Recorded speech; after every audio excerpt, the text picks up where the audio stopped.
Welcome back for another meta update. We have some interesting stuff to go over. The first one is going to be these Absol Darkrai decks, whether that is being played with stuff like Tyrogue or Oricorio, as they are lumped together in Limitless. This deck had a very poor performing in this tournament with under 40% win rate. Also in some other tournaments, it's not having that dominance that it once was having, being one of the best decks. And that's, I feel like, for a multitude of reasons. One, Suicune players just understanding how to play the matchup. Two, Hydreigon Absol is becoming very popular, which is a bad matchup.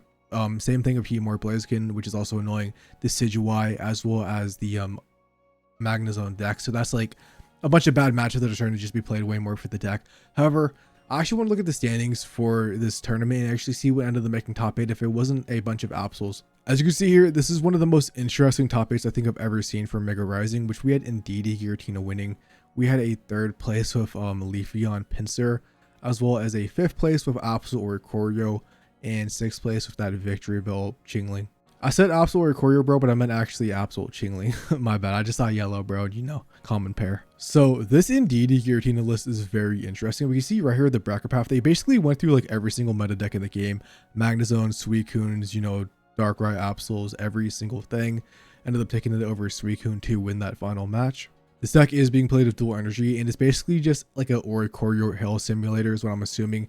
Indeedee is also nice because Indeedee can do like a decent amount of damage for 2 energy, and you have that Giratina with the possible psychic energies depending on, you know, how the dual energy is lining up to go for a fast aggressive play. So I think this deck is very interesting. I'm going to be honest, I've not played it myself, but I'm just assuming a Giant Cape Oricorio with some PCLs, some potions, and the Indeedees is going to be very annoying for a lot of decks to be able to deal with. So I'm assuming this is more of an Oricorio active spot deck, but at the end of the day, maybe that's wrong. However, deck is cooking, bro. We have, you know, obviously 2 professor researchers for the support cards. We have the PCL, Sabrina, Cyrus, Guzma, Copycat, Mars. The 2 Pokeballs, 1 X speed, 1 red card, 1 potion, and 2 giant capes. This deck is just cooking, bro. Shout out to Aurora Luffy for ended up actually winning this, because this is definitely a deck, you know, we just have not seen before.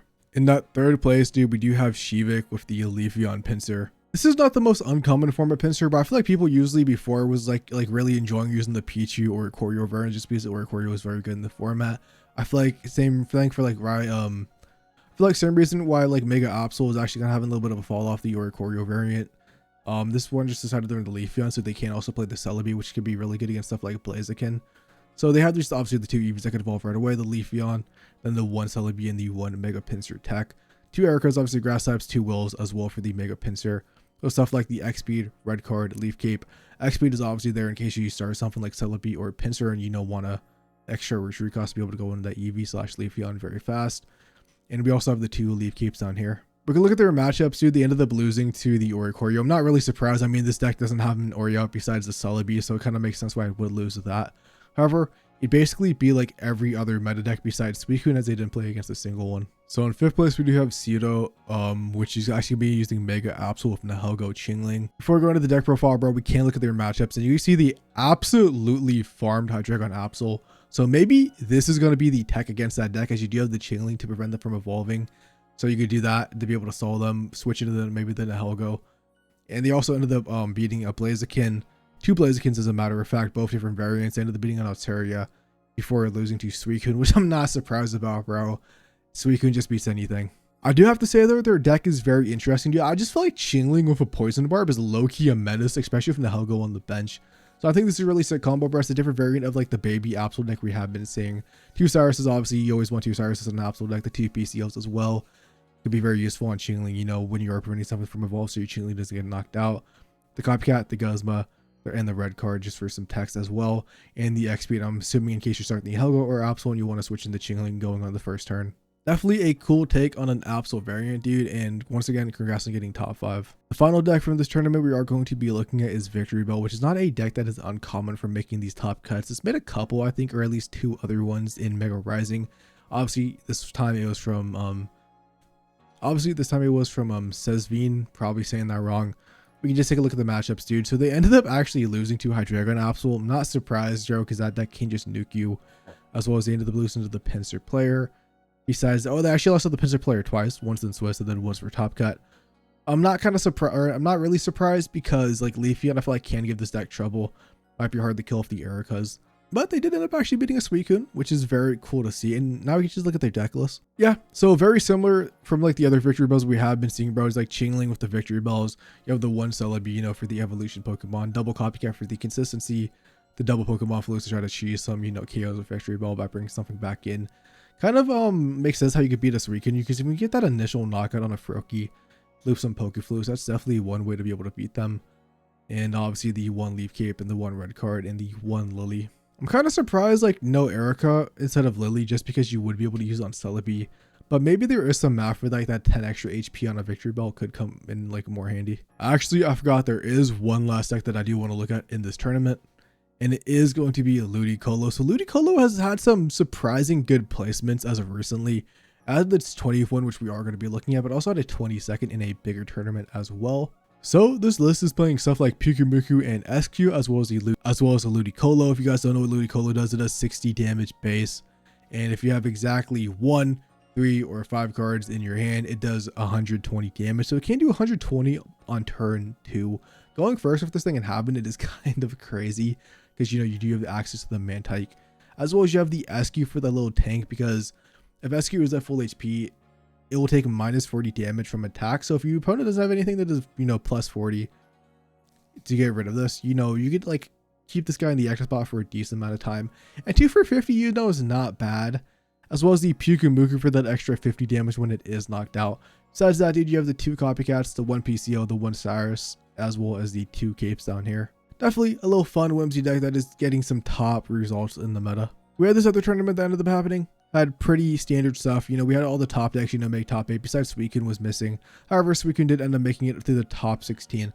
However, real quick, just wanted to shout out my boy Gola making all the way to 15th place. Really love the deck. Deck is super fun to play. But I do want to move myself over to the Pocket Lagoon 6-month anniversary double deck tournament. This tournament just happened last night, and there are a couple decks from this tournament that I want to talk about. Real quick, just gonna shout myself out, bro. 28th place, only losing to a dirty Blaziken player, because I bricked with 6 basic Pokemon, bottom 7. That is factual. You can watch the live stream. But let's get actual into the cool decks. I do want to talk about the 3rd place deck list, but we have Arceus Crobat, which is a deck that has been returning. This deck with the addition of Copycat is absolutely crazy. This was the deck that Uprise brought for Swiss. I don't know what the second deck was for the double deck. However, making it all the way to 3rd place is crazy with a deck that not too many people have caught on yet. You can see here they basically beat everything, lost to a Suicune, and then lost to Suicune and Top Cut. However, I actually ended up facing another Arceus Crobat and ended up losing to it, so definitely can be Suicune. But Suicune definitely can be an annoying match because they can just Greninja ping and then bring in your Arceus. However, it's taking advantage of Chingling. You have the Chingling in the active spot that you know to disrupt your opponent by using item cards. You get the Crobats, bro. Then suddenly the Chingling doing 40 damage. Absolutely crazy, bro. Crobat's really good at dealing with Oricorio. Arceus can hit for 190 damage, one-shotting stuff like Greninja EX over Giant Cape on. This one's running the 1 Copycat, the 2 Lucia, because you know the Zubats and the Chinglings are going to be under 50 HP or at 50 HP. Besides that, you have the 1 red card and the 1 Giant Cape. Because this deck is playing like the rare candies, dude, with the Crobat engine and the Copycat plus all the consistency cards, you really don't have tech options, but you don't really need tech options at the end of the day when you are just going to be doing 160 to 190 damage in 1 turn with an Arceus attack. We also have I Go to Church getting 4th place with what's going to be Alteria Dusknoir. As you can see here, bro, once again, it's a deck that beat everything but the Suicunes. However, they did get 1 in Top Cut, only losing to Mega Darkrai, which let's just check. This, yeah, it's the Oricorio version. Makes a lot of sense. So this deck is just super annoying. This is actually a different variant. I feel like most of them end up running something like Shiinotic with the Dusknoir. However, obviously they are not. You have the 2 Mega Alterias. You have the Dusknoir package, the 1 Chingling, and the 1 Indeedee. Yeah, this deck is just super annoying, bro. I'm gonna be real, bro. Like once you get that Dusknoir setup of Alteria, it's just very toxic. You have the 2 Copycats, you know, to be able to do that pretty consistently. The 1 Cyrus, because the Cyrus is always, I feel like, necessary in a Mega format, and the 1 Rocky Helmet for that extra little bit of damage. There's so many forms of Alteria just making top cuts, bro, and almost like winning events that it's just not even surprising anymore. We also have an Absol Darkrai deck. This deck is going to be played by the Viking Way. As we can see here from the matches, they ended up going through everything, losing to only 1 Suicune and Swiss, beating a Hydreigon, Mega Absol plus whatever the other pair was, only losing to the Arceus Crobat, which I'm not surprised. However, you might be surprised this deck is not obviously running Mega Alteria because it wouldn't make sense with that and Absol. It's running the Alteria that is very similar to Savali. It does 100 damage as long as you have 2 different energy types. Pure dark energy, but you have all the baby Pokemon to be able to ramp up. And it's just definitely a deck that has been, you know, up on the rise. There has been some people playing it. Actually also won a tournament as well. I forget which exact tournament, but this deck actually did end up winning one. You have the 2 Lysias because you have so many things for 50 HP, as well as the only 1 Pokeball because you have the 2 Lysias, you have the 2 Mays, you have the 1 Copycat. A whole bunch of consistency cards combined with the Sabrina and the Cyrus. This is another cool take on an Absol variant at the end of the day. Another deck is going to be Coughing Hydreigon, bro, which is absolutely a crazy cook. I don't think I've seen Coughing play, dude, since maybe Mythical Island. We can see here from their bracket path, bro, they ended up losing to a Suicune, but however, they did end up beating another one, and they lost to Zavala, which I'm not surprised. And then they lost to Suicune to Top Cat, beating a Decidueye. This deck, kind of crazy, bro, low-key. So you have the 2 Dinos, the 2 Hydreigons, you have the 2 different Coughings, you have the 2 Weezing. This is going to be the Poison Weezing. You have the Darkrai for that extra 20 chip, as everything is pretty low energy, so it's like charging up itself.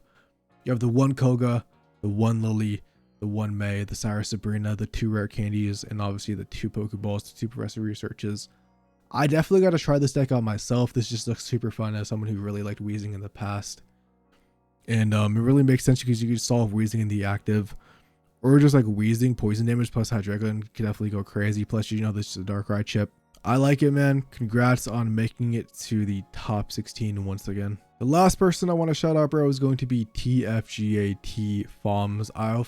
Hopefully that's how you say it, bro. I don't know if it's all supposed to be letters.